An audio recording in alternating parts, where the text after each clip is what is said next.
Act 1. The Fragment.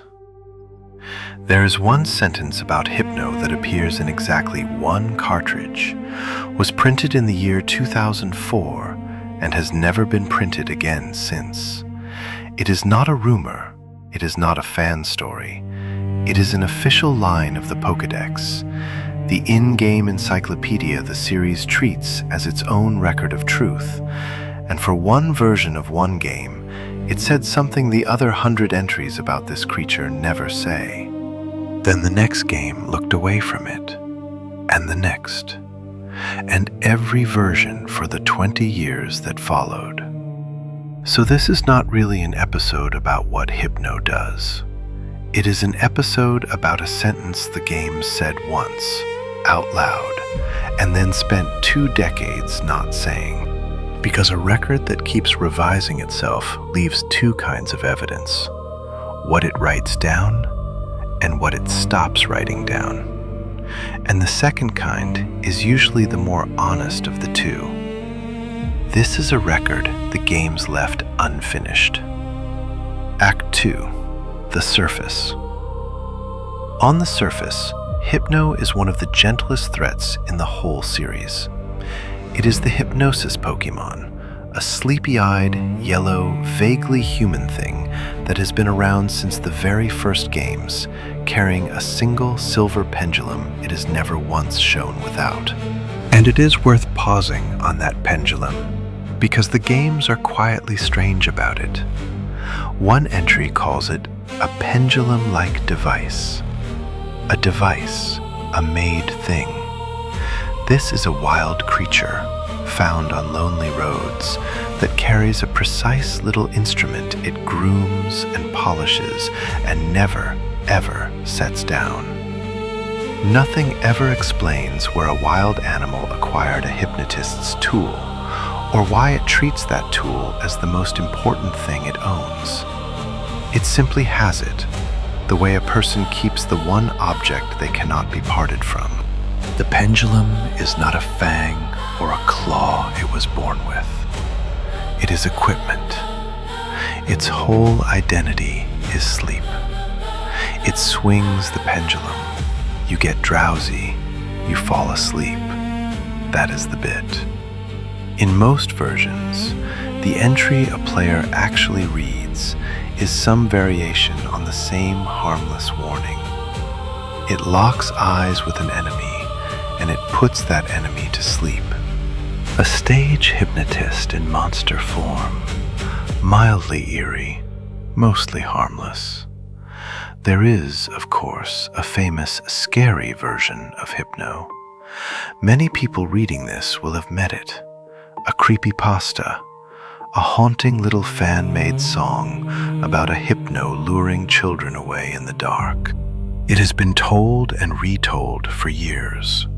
And it is exactly that, fan-made, invented, not part of the games at all, which is the quietly remarkable thing. Fans built an entire horror legend around Hypno stealing children, never realizing that the official record, the actual Pokédex, had already said something colder and more specific once, with no music and no ghost story attached, and had then quietly withdrawn it. You do not need the creepypasta. You only need to line up the cartridges in order and read what is actually printed on them. Act 3. The Crack. So let us do that. Because Hypno has appeared in almost every Pokémon game for nearly 30 years, and the series does something specific, every version writes its own fresh entry, 1 or 2 sentences in its own words. Lay them end to end in release order, and they read like a file being rewritten by a series of different hands, each one deciding again how much to say. The earliest hands say very little. In the first games, Hypno simply locks eyes with an enemy and reaches for sleep. A version or 2 later, the warning gets more direct. Avoid eye contact if you ever come across one. This is the Hypno everyone knows, a hypnotist that wants you unconscious, framed as a battle hazard and nothing more. And the variations keep coming, version after version, each writer reaching for a slightly different note. One tells players flatly to avoid its eyes.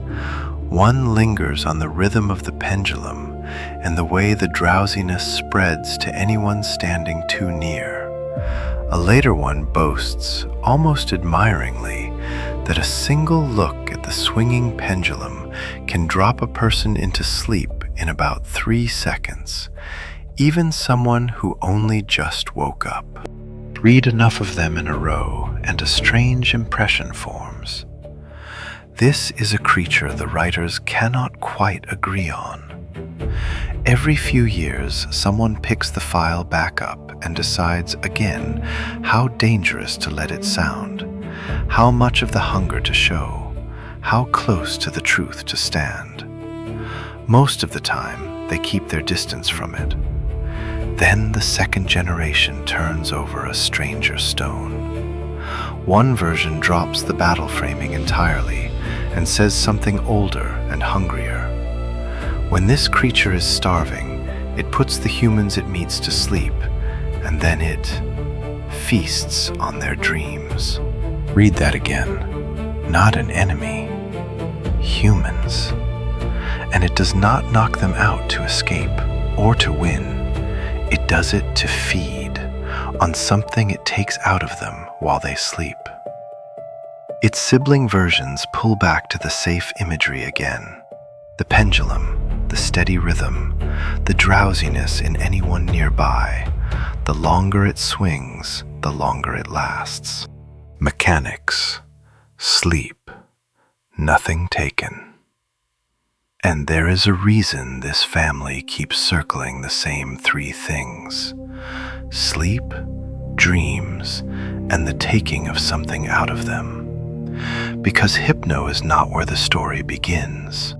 Hypno is what something smaller grows into. Before it stood upright and carried a pendulum, it was a drowsy, a squat, taper-nosed creature whose whole existence is dreams, and whose own Pokédex entries are, if anything, blunter than its evolutions. Drowsy needs no eye contact and no glittering pendulum. It comes to you while you are already asleep. One of its oldest and most reprinted entries is a small piece of nightmare fuel sitting in a children's game. If your nose begins to itch while you sleep, it warns, that is a sign one of these creatures is standing over your pillow in the dark, trying to eat your dream out through your nose. It is, the lore says, descended from the Baku, the old spirit people once called to their bedside to devour a bad dream. But here is the line that matters, the one the games have kept in print for nearly 30 years without a flicker of hesitation. Drowsy, the entry says, rarely bothers with the dreams of adults because children's are much tastier. It remembers every dream it has ever eaten, and it prefers, specifically by design, to take them from children.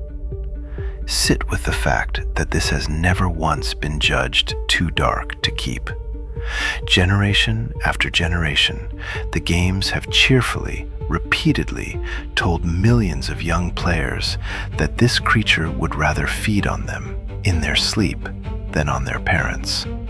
And it stays in the book because it is whimsical, because it is Baku folklore, because it remains dreamy and abstract. So by the time we climb to Hypno, the grown form, the hunter with the pendulum that searches for prey on the empty roads, the family's orientation is already on the record, stated plainly and kept proudly. Whatever this thing does, it does to children first. So by this point, the file is already unstable. Depending on which cartridge a person owns, Hypno is either a harmless hypnotist or a creature that puts people under to eat what it finds inside them. The series has not decided which Hypno is the real one. And then comes the generation where, on a single day, it offered 3 answers at once. Act 4. The Excavation. The third generation, 2004. The series returns to its original region with a matched pair of remakes, released the same day on the same hardware, and a third, related version beside them. Same creature, 3 entries. Read them side by side, in the order the shelves would have held them. The first pair leans predatory in a careful, deniable way. Hypno holds its pendulum, the entry says. The glittering arc of it pulls a foe into deep hypnosis, and while it waits, it polishes the pendulum, while it searches for prey. That is the first time the record uses that word for what Hypno does. Not opponents, not enemies, prey. A thing that hunts and grooms its tool and waits on the quiet roads for something to come along. The games are consistent about that habit too, across versions. Hypno keeps away from people, out on the lesser traveled roads, the back ways nobody has much reason to walk. It is not called territorial. It is not called shy. It is described as positioned, waiting where the foot traffic is thin and a lone passerby might not be missed for a while. A predator's instinct for the quiet edge of things, written into a creature most players remember as a sleepy yellow cartoon with a pocket watch. Unsettling, but still abstract. Still the language of nature documentaries. And then there is the other cartridge, Fire Red. And Fire Red says the part the careful version was so careful not to. It carries a pendulum-like device. There once was an incident in which it took away a child it hypnotized. Sit with each piece of that, because the games chose every word, and these are not the words they use anywhere else. Not an enemy, not prey, a child, not attacked, not fought, not put to sleep, took away. It hypnotized a child, and it carried that child off. And then notice the frame around it, which is the coldest part of all. There once was an incident. That is not the voice of myth. That is the voice of a report. It is the phrasing of something that is understood to have actually happened. A specific event in the past, recorded after the fact, the way you would log a case. Not a legend about what Hypno might do. A note about what one of them once did. And now the detail that turns it from disturbing to deliberate. Fire Red had an identical twin, its paired version sold beside it on the same day, containing the same Hypno. And that twin does not mention a child at all. It reaches back past all of this and reprints the oldest, gentlest line in the catalog, the one about locking eyes and using sleep moves in a battle. So in one generation, in one region, on one day, the games put 3 different Hypnos on the shelf. A predator that polishes its pendulum and waits for prey. A creature that once hypnotized a child and carried it away. And a harmless hypnotist that just wants to win a fight. And which one you were told about depended entirely on which box you happened to pick up. There is no in-game reason for that difference. The two cartridges are the same game, sold side by side on the same day. The Hypno in each is the same creature, in the same region, doing the same things. Nothing in the fiction changed between them. The only thing that differed was a choice, made by some person at a desk, about how much of this particular creature to commit to words. One version reached for the oldest, safest line in the whole catalog. The other wrote down an incident involving a child. Same animal, same morning, two different decisions about what a player was allowed to know. Act 5, The Reckoning. Here is what the record did after Fire read, and it is the whole case. Nothing. It never said it again. The very next generation went straight back to mechanics. The pendulum, it noted, can drop a person into sleep in about 3 seconds, even someone who only just woke up. Impressive, clinical, childless. And from there, the file simply began recycling its old, safe imagery on a loop. The dream eating came back around. The polishing came back. The steady rhythm, the drowsiness, the warning to avoid its eyes, all of it returned, sooner or later, in some later game. The series is comfortable repeating itself. That is most of what these entries are. Every behavior Hypno was ever given came back at least once, except one. The child appears a single time in a single cartridge in 2004, and across every version that has come since, for 20 years, the record looks straight past it. And I want to be precise here, because this is where it would be easy to lie. We do not know why. The games never explain it.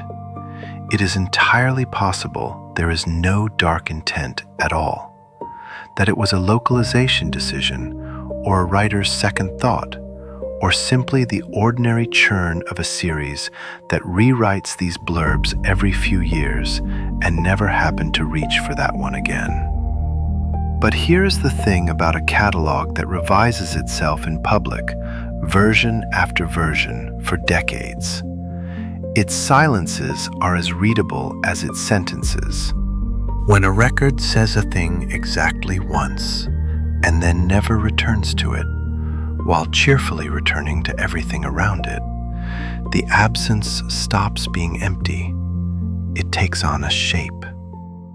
And the shape of this particular absence is a child-sized gap in the file, bracketed on both sides by 20 years of the games talking about pendulums. And before anyone decides the line was dropped simply because the games refused to say frightening things about children, look hard at what they were perfectly willing to keep. Drowsy's preference for children's dreams stayed in the book the entire time, never cut, never softened.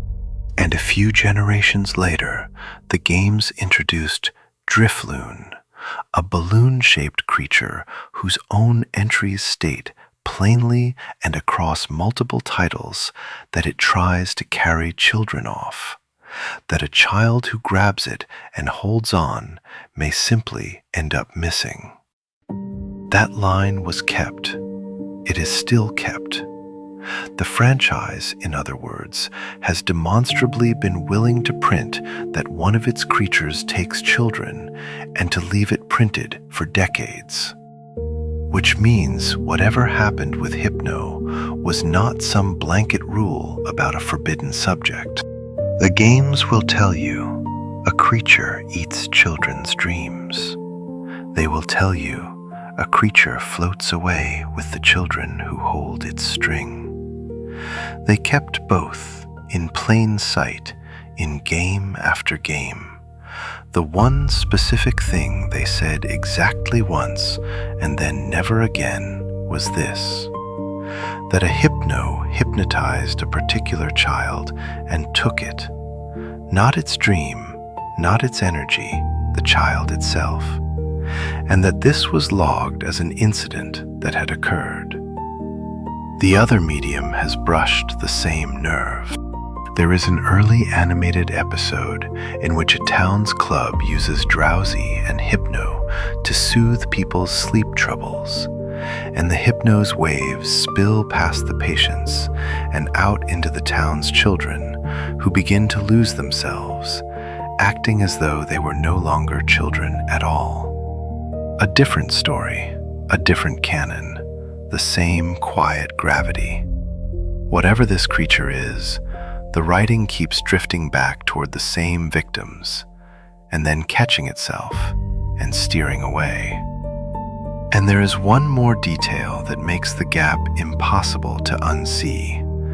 Go back through every entry Hypno has ever had, all of them, across all those games, and notice that almost all of them are written in the same tense: the present, the general. It does this, it hunts like that, it swings the pendulum. They describe a nature, a pattern, a kind of creature. Only one entry in the whole history breaks that tense. Only one stops describing what Hypno is in general, and instead reports what one of them did once in the past. There once was an incident. The games told us Hypno's nature 100 times over. Exactly one time they logged an event, and the single event they ever recorded is the single thing they decided not to mention again. Held to the light, even this changes. The polite Hypno, the dream eater that grooms its pendulum and waits on the empty road. The games told us, for the length of one cartridge, what it had been waiting for. Act 6. The Open File. To understand why that one slip lands so hard, you have to go back further than any cartridge, to the thing Hypno was built out of. Hypno and its smaller first form were drawn from a real piece of folklore, the Baku, an old dream-eating spirit. The gentle version of the Baku is a comfort. You wake from a nightmare and you call to it, and it comes and swallows the bad dream, and you are free of it. A creature you invite in on purpose to take something away. That is the warm face of the myth, and it is the face the games usually show. A sleepy helper, a pendulum, dreams in the soft abstract. But the older tellings of that myth carry a warning folded inside the comfort. A Baku that is left hungry or called too often does not stop at the nightmare. Once the bad dreams are gone, it keeps eating. It takes the good dreams. It takes the hopes. It takes whatever is left, because a thing that feeds on what it finds inside a sleeping person has no built-in reason to stop at the part you wanted gone. The helper and the devourer are the same creature. The only difference is how much it has been allowed to take. And notice, finally, how cleanly that maps onto what the record kept and the one thing it would not. The dreamy version of the hunger, the Baku at the bedside, the smaller form that finds children's dreams tastier, the pendulum and the soft warning to mind its eyes. All of that stayed for decades because it lives in the safe country of metaphor. A creature eating your dreams is a fairy tale. It does not generate a missing person report. But a child hypnotized on a back road and physically carried away is not a metaphor. It is the same hunger with the dream peeled off, the literal daylight version of everything the family had always implied. And that, the single time the games let it onto the page, is the version they never let onto the page again. They kept the myth. They withdrew the fact. That is the thing the games drew, and handed a pendulum and set down on the lonely, lesser-traveled roads where, in their own words, it searches for prey. For nearly 30 years, the record kept its hands over the worst of it: sleep, hypnosis, dreams in the abstract, a battle hazard you should avoid making eye contact with. And then, exactly once, in one box on one shelf in 2004, the hand slipped, and the file said the rest of the sentence the myth had always implied: that a creature which comes to you while you sleep and takes what it finds does not always confine itself to dreams, and does not always check the age of what it carries off. And then the hand went back over it, and the record fell quiet, and it has stayed quiet ever since. We still catch it, of course. We still raise the pendulum carrier and stand it behind our other Pokémon and walk it through the bright towns of our games without a second thought. Because the entry most of us happened to read said only that it locks eyes and makes you sleepy. The child is still in there. It is in one cartridge, in the past tense, in the voice of a report, where the games said it plainly before they decided not to say it anymore. The line was never corrected. No one ever wrote that it was a mistake. It was simply left behind, printed once, and then quietly walked away from, version after version, until almost everyone forgot it had ever been printed at all. What stays with me is not that the line is frightening. Plenty of these entries are frightening. The book is full of curses and dead things and creatures that swallow the sun. What stays with me is the retreat, the small, patient quiet that came after. Somewhere between that cartridge and now, in every new version, someone has sat down to write Hypno's entry again, with the whole history in front of them, that sentence included, and chosen every single time to write around it. Not to deny it, not to call it a mistake, just to not say it. For 20 years and counting. That is not how a series treats an error it regrets. It is how you treat something true that you would simply rather not repeat. A record is not only the thing it keeps repeating, it is also the one thing it said a single time in the past tense and then never let itself say again.